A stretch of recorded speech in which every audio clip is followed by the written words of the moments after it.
प्रत्येक मनशाच्या काळजान देवान एक खोल खोल आस रिगोयल्या. ती म्हळ्यार देवाक भोगपाची आस. आमच्या जगान आयज इतले आनी वेगवेगळे धर्म आसात. ते आपआपले भाशेन मनशाक ही आस भागोवचे खातीर वाट दाखोवंक सोदतात. नातालांचो मूळ संदेश म्हळ्यार हो: मनशाच्या काळजाची आस भागोवंक खुद देव मनीस जाता आनी आमचे मदेंशी येता. एका गोरवांच्या गोठ्यान जल्मून तो आमच्या जगान दिसती पडलो आनी आमच्या घरांनी आनी काळजांनी आसरो सोदूंक तो भोंवलो. पवित्र पुराण आमकां सांगता त्या प्रमाणे ताका खंयचेच खाणावळीन स्वात मेळ्ळी ना, म्हणून ताका गोरवां मेंढऱ्यांनी आपणागेर घेतलो. आयज पुर्यान आमचे मदें हेंच घडटा.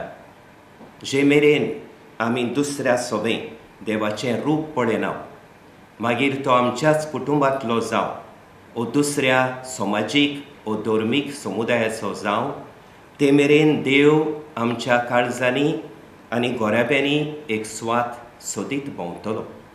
तो आमच्या येवकाराक आशेवत रावतलो. 2000 वर्सां आदीं त्या साद्या मेंढऱ्या राखण्यांनी एका दुर्बळ धाकट्या रुपान दिसत्या देवाक ओळखून घेतलो. तेच परी आमी आमच्या पेल्या सोबें लिपून आसलेल्या देवाक ओळखोन तेन्ना आमच्या जिवितान ताका एक मानाचो जागो आमी दितल्या.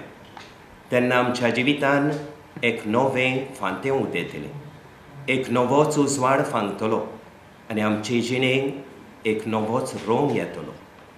हें वरोस कुटुंबाक भेटयलेलें आसा. त्या भायर ह्याच म्हयन्यान फ्रांसिस्क आमच्या पाप सायबान काकळुतीच्या वर्साची उक्तावणी केल्या.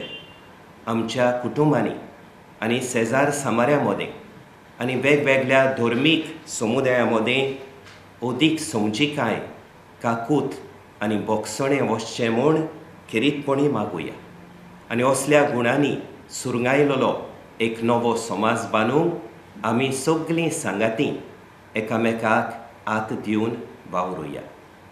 भयणीनो आनी भावनो, ही थोडीं चिंतनां तुमचे मुखार धरून हांव तुमकां सगल्यांक खुशाल बरीत नातालां आनी दैवीक आशिर्वादान आनी शांतीन भरलेलें नवें वरोस हांव दितां.